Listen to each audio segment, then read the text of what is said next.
All right, let's dive into the invisible world that's all around us, all the time. I'm talking about the radio waves that make our modern lives possible. Wi-Fi, our phones, the radio in our car. And it all starts with the antenna. I mean, have you ever really stopped to think about it? How does that little box for your Wi-Fi actually get a signal all the way over your phone or your laptop? Or how can a radio station broadcast a signal that you can pick up miles and miles away? Well, the answer is pretty amazing, and it's all about the journey that signal takes, right from the moment it leaves the antenna. You see, here's the secret. An antenna has like a split personality. It behaves in two completely different ways, depending on whether you're right up close to it or far away. And these two zones are what make or break whether a signal can actually be used for communication. We call these zones the near field and the far field. And here's the best way to think about it. The near field, when you're up close, is like the churning, chaotic water right behind a boat's propeller. Yeah, there's a ton of energy there, but it's just a swirling mess. It's not really going anywhere. The far field, though, that's the smooth, organized wave that actually travels across the lake. And that is where communication happens.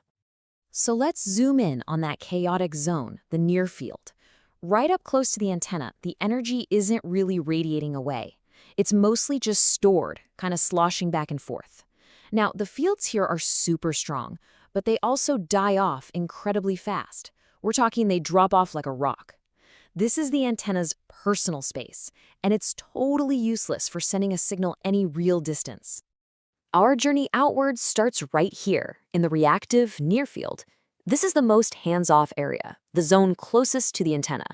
All that energy you see is non-radiating. It's reactive. It just gets stored and then returned over and over. Think of it like the engine room of the whole operation. Essential, but it's not the part that actually travels. Okay, as we take a step back, we get to the next zone, the radiating near-field, or the Fresnel region. Now things are starting to happen. The energy actually begins to travel outwards, to radiate, but, and this is a big but, the signal's pattern, its shape, is still a total work in progress. It's like a wave that's trying to form but hasn't settled down yet. It's not stable enough to be reliable. And then, finally, we cross a boundary and arrive. We're in the far field, also known as the Fraunhofer Region. This is it. This is the communication superhighway. Once the signal gets out here, its pattern is basically frozen into place. It's stable, it's predictable, and it's finally ready to go on its long journey. So what's the big takeaway here? Well, only in the far field is all the energy radiating outwards in a clean, predictable way. The signal strength fades at a nice, simple rate that we can count on. The electric and magnetic fields are locked together in a perfect relationship. And it's this stability, this predictability, that makes long-distance wireless communication even possible. Okay, so it's not enough for the wave to just travel. It also has a very specific orientation as it moves through space. You can think of it as the wave's secret handshake. We call this property polarization. Now, the technical definition is about the path the electric field traces, but honestly, the secret handshake analogy is perfect. A receiving antenna has to be set up to match the specific handshake. If its orientation is wrong, it won't be able to properly hear the signal. It's like trying to shake hands with someone who's offering a high five. It just doesn't connect. And this handshake comes in three main flavors. You've got linear polarization, where the signal just goes back and forth along a straight line. Then there's circular, where it actually spins around in a perfect circle as it travels. And the most common one is elliptical, which is kind of a mix of the two, where it traces an oval shape. Each one is a totally different shape of energy flying through the air. Right, so we've got a stable wave flying through the far field, and it has a very specific handshake. It's polarization.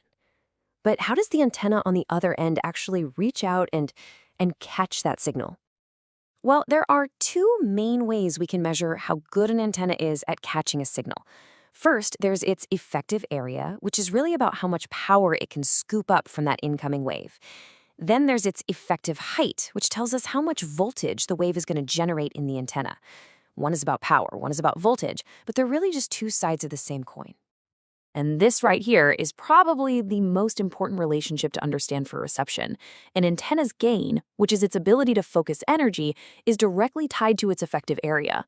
So a higher gain antenna is literally like having a bigger catcher's mitt. It's physically better at grabbing the power from that signal flying by. And now for the grand finale. It all comes together in this one beautiful formula, the Friese transmission equation. This is the master recipe for wireless communication. It elegantly pulls together everything we've been talking about: the power you send out, the gain of both antennas, our catcher's mitts, and of course, the distance the signal has to travel. It lets us predict exactly how much signal will actually make it to the receiver. So, we've gone on this whole journey from the messy chaos right next to the antenna out to the orderly superhighway of the far field, and we've even seen how we catch a signal. So we'll leave you with this question to chew on. If a signal's polarization really is its secret handshake, what do you think happens when two signals with completely different handshakes try to talk in the exact same spot at the same time? Think about that. It's a key trick that lets our wireless world get even more crowded and complex.